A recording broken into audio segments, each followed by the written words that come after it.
대통령 지지율부터 대통령 지지율, 그리고 정당 지지율 짚어보겠습니다. 저희가 유일하게 주 중에 짚어보는. 예, 지난주에 북한의 미사일 발사 여파 때문에 좀 빠졌죠. 이번 주에도 아주 소폭 하락세입니다. 8%포인트 소폭 하락했고요. 71.7%의 긍정평가가 나왔습니다. 부정평가는 21.5%였고요. 아시다시피 지난주 주말에 유엔 안보리 대북 제재 관련 보도가 상당히 많이 나왔습니다. 그리고 한중 외교장관 회의가 좀 무례한 측면들 때문에 논란이 많이 되었었고요. 그리고 뭐 이렇게 북한 미사일 발사하면 보통 진보 정권의 지지율이 좀 떨어지는 편입니다, 항상. 예.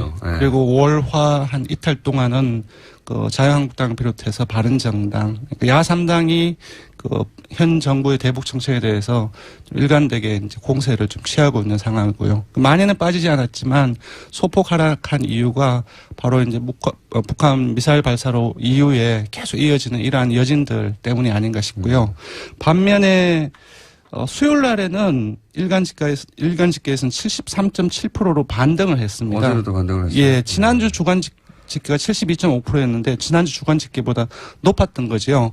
이건 아무래도 현 정부가 대통령이 공식적으로 사과한 거는 제가 잘 기억이 나지 않는데요. 아시다시피 가습기 살균제 피해자들을 청와대에서 모셔서 공식적인 사과를 했습니다. 이 부분들이 보도나 이제 SNS 통해서 많이 여론의 주목을 받았고요. 이 요인이 아닌가 싶습니다. 어쨌든 어제는 반등을 했다. 네. 네. 지난주 이어서 어쨌든 월화수 사이에 평균으로는 71.7%인데 네. 어제는 73.7%로 반등을 했다. 네, 그건 유사합니다. 1%.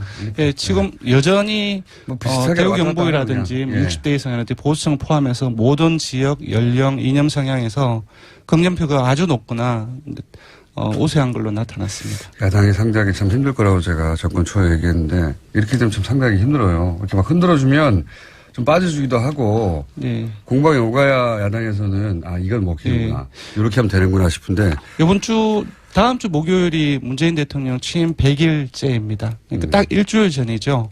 그래서 100일을 전후로 해서 야당들 같은 경우 지지율이 많이 빠질 것이라는 언급들이 많이 나오고 있는데 지금 추세를 봤을 때는 바꿨어요 최근에.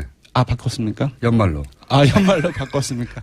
네. 예, 그렇게 떨어지지는 않을 것으로 보입니다. 네. 그러니까 100일 되면 다 빠질 것이라고 정권 초에는 했었고 지난주인가요? 올해 초인가요? 연말에 빠질 거라고 바뀌었어요. 예. 지금 뭐 나중에 한번 얘기될 수 있었겠지만 개혁이 여러 축적되면서 이해관계자들이 갈리고 그러면서 빠지는 측면이 있지만 또 개혁으로 다시 지지율을 반등시키는 모습들이 요즘엔 조금씩 나오고 있습니다. 그래서 많이는 빠지지 않을 것 같습니다. 사실 100일 가까이 됐을 때 70% 지지율이라는 건 있을 수 없는 지지율인데 여기서 앞에 6점 바뀌어도 정권이 망하는 데 좋을 것 같아요. 60%도 박근혜 정권 때는 도달한 적이 없는 수치인데. 있긴 있는데 그런 기간들이 상당히 짧았죠. 초반에 이게 있었어요. 네. 생각해보니까. 자, 하여튼 그렇습니다. 당내 대통령 지지율은 그렇고요. 정당 지지율은 어떻습니까? 정당 지지율은 아무래도 문재인 대통령하고 여당 지지율은 좀 같이 연동되는 측면들이 상당히 많습니다. 따라서 민주당 같은 경우는 지난주 주간 집계 대비 1.5%포인트 내려서 41.9%가 나왔습니다. 주로 경기 인천 PK, TK 이 정도로 해서 보수층에서 많이 빠졌는데요. 아무래도 문재인 대통령이 소폭 한 것과 동일한 이유에서 빠진 것으로 보입니다. 네, 여기도 한 1% 빠진 거네요. 네. 50.1 뭐 이러다가 49.1 뭐 이런 식으로. 네. 그다음에 국민의당을 한번 본다면 국민의당은 3위로 올라갔다면서요. 예, 지난주에 한 4%, 지지난주에 5%대 초반에서 지난주에 6.9%까지 올랐거든요. 지난 주말에 안철수 전 대표 당대표 출마 예, 지난주 수요일 날에 출마 선언을 공식적으로 선언을 했고 5월 화수 3일 동안 지난주는 계속적으로 올랐습니다. 올랐는 원인이 뭐냐면은 19대 대선에서 안 후보에게 투표를 한 사람들 중에서 그 이전은 한 24% 정도가 국민의당을 지지했었는데 5월 화수 3일 지난 동안에 무려 한 39%, 40%까지 결집을 했습니다. 근데 그러니까 안철수는 지지했지만 국민의당을 따로 지지하지는 않았던. 떨어졌는데 이제 한 3일 동안에 당대표 출마 선언하는 과정에서 올랐는데 아시다시피 주말을 경과하면서 또 어제까지도 계속 당대표 출마 논란이 당내에서 계속 되지 않았습니까? 그 이후에 다시 이 19대 대선은 안 후보 투표 후보자층이 조금씩 다시 또 빠지고 있습니다. 아하. 그래서 지금 이제 국민의당 같은 경우는 이번 주 주중에서 1.5%포인트 내린 5.4%로 다시 내렸는데 바로 금방 언급해드린 그 이유인 것으로 보이고요. 다시 5차 범위 내이긴 하지만, 최하위로 밀려났습니다. 그렇기 때문에 안철수 대표의 명분이 좀 떨어지는데 본인이 나와야 지지율이 올라갈 수 있고. 네네. 결집시켜서. 네. 이 국면을 벗어날 수 있다고 했는데 다시 최하위가 됐네요. 네. 5.4%. 물론 이건 주중. 네. 주중입니다. 주중 잠정 집계입니다. 네. 목금토, 그러니까, 목금토 하면 또 달라질지도 모르겠죠. 네네. 다시 최하위가 됐다, 국민의당이. 네. 5.4%. 안철수 대표가 당대표 출마 선언하기 전의 수치로 다시 돌아갔네요, 거의. 예, 그렇습니다. 다른 정당은 어떻습니까? 예, 한국당 살펴보면 한국당은 올랐습니다. 1.1%포인트 오른 17.6%이고요. 2주째 상승세를 보이고 있습니다. 기억하실지 모르겠지만 전술핵 배치 추진을 당론으로 하니 많이 하고 있는 상황이고요. 문재인 정부의 대북 정책의 비판 공세를 높이고 있습니다. 아무래도 좀 반사이기 성격이 있는 것 같고요. 미사일 발사. 가장 오른쪽에 있는 분들이 어쨌든 한국당 쪽에 표를 두고 있다는 얘기죠, 지지를. 예, 정의당하고 바른정당도 공이 올랐습니다. 정의당은 1.1%포인트 오른 6.8%로, 3위로, 5차 범위 내이긴 하지만 3위로 올랐었고요. 바른정당 역시 올랐습니다. 0.6%포인트 오른 6.4%로 다시 6%대를 회복했습니다. 그렇군요. 네. 오늘은 시간이 없어서 못 다룰 것 같은데, 리얼미터하고 갤럽하고 가장 큰 차이가 나는 부분이 갤럽이 이제 주말에 발표되지 않습니까? 네, 그러다 보니까 그렇습니다. 항상 비교가 되는데 한국당, 바른당 다른 정당들은 뭐 큰 차이가 없다고 보여지는데 네, 한국당과 바른정당의 지지율 차이가 리얼미터하고 가장 큰 차이가 있어요. 갤럽에서는 두 당의 차이가 거의 없거나 붙었거든요. 네. 근데 리얼미터에서는 아직도 한 10% 가까이 차이가 나는 걸로 나오니까 이거 다음 시간에 한번 짚어주십시오. 예. 그러니까 한국갤럽과 같은 상황이면 보수층이 거의 와해된 상황이라고 보면 되는데요. 나중에 한번 봐야 될 것 같습니다. 네. 자, 마지막으로 저희만 하는 이번 주 현안 조사. 이번 주 뭘 했습니까? 이번 주 지난주에 8.2 부동산 대책이 발표되었고 그 이후에 종부세라든지 재산세라든지 이 부동산 보유세 관련해서 논란이 좀 있었습니다. 예. 보유세. 부동산을 갖고 있는 것만으로 세금을 때리는 과거의 종부세. 예. 거기 뭐 똑같지는 않지만 어쨌든. 예, 맞습니다. 그렇게 생각하시면 되는데. 예, 이 조사를 한번 해봤습니다. 보유세를 지금은 그 카드를 마지막 카드로 두고 있는 것처럼 보여지는데 현 정부가. 네, 만지작거리지는 하지만 아직까지는 이거까지 썼는데 통하지 않으면 큰일 나니까요. 네네. 근데 보유세를 만약에 높인다. 인상한다. 네네. 그럴 경우에 과연 찬성하겠는가? 네네. 이거 여론조사가 왜 없었는지 모르겠는데 저희가 했습니다. 응답자들한테 세 가지 선택지를 드렸습니다. 하나는 8.2 대책의 효과와 상관없이 바로 올려야 된다. 효과와 상관없이? 예. 두 번째는 효과가 없을 때 그때 올리자. 세 번째로는 효과와 상관없이 인상해서는 안 된다. 이 세 개를 드렸는데. 절대 반대. 예. 첫 번째가 가장 많이 나왔습니다. 즉각 인상안이 41.8% 응답이 나왔습니다. 그 다음도 반대보다는 효과 없을 때 그때 올리자. 조건부 인상이죠. 25.8%로 나왔고요. 70%가 가까이 되네요. 예. 효과와 상관없이 안 된다 인상은. 이 응답은 20.6%가 나왔습니다. 네. 68%가 70% 육박하는. 야. 예, 인상으로 보면은 조건부 이상이든지 아니면 적강 이상이 인상이니까 합치면 한 70% 육박을 하고 한 3배 이상이 반대보다는 많습니다. 그래서 지금 잠시 보면 지금 이 보유세 문제는 지금 8.2 부동산 대책이 투기 근절이라든지 주택값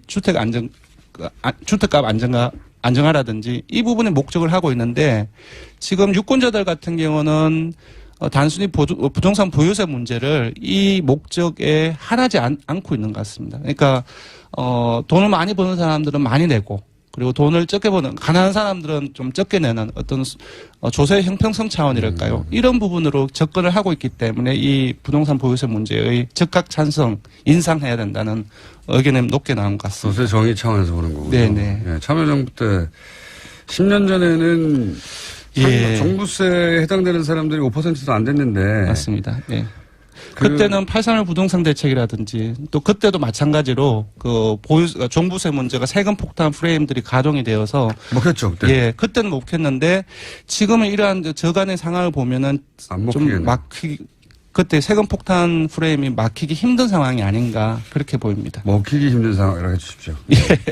예, 먹히기 힘든 상황이 아닌가 싶습니다. 이것도 예상되네요. 네네. 대통령 지지층하고 비슷하게 겹치는 지난번 사드하고 지난주하고 비슷하게.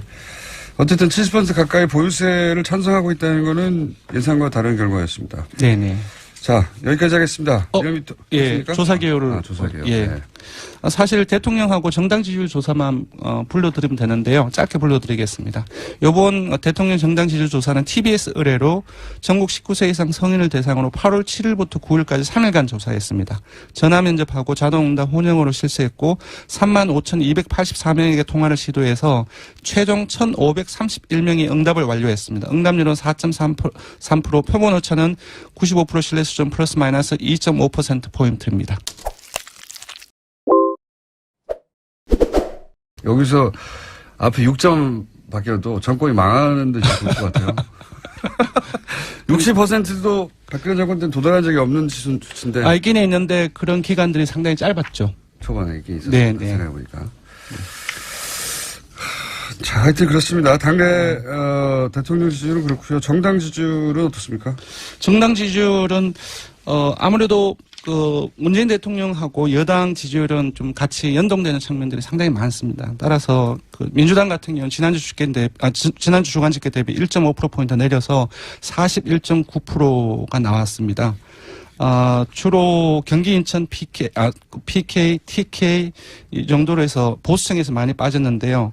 아무래도 그 문재인 대통령이 소폭 한 것과 동일한 이유에서 빠진 것으로 했습니다. 이 부분들이 보도나 이제 SNS 통해서 많이 그 여론을 주목을 받았고요. 이 요인이 아닌가 싶습니다.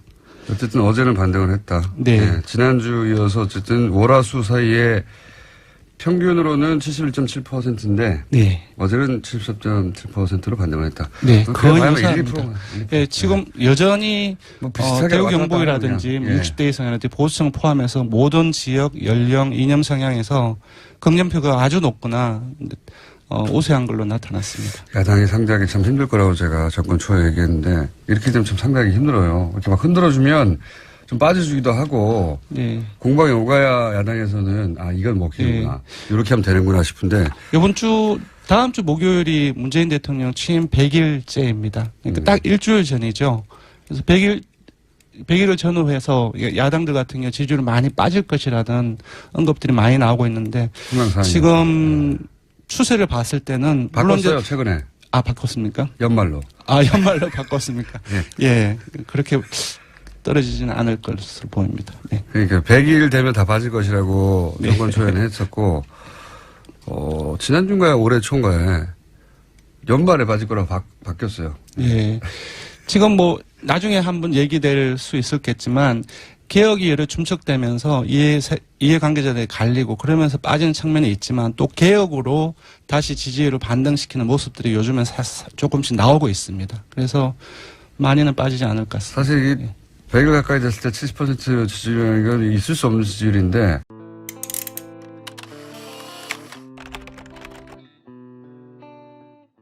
대통령 지지율부터 대통령 지지율 그리고 정당 지지율 짚어보겠습니다.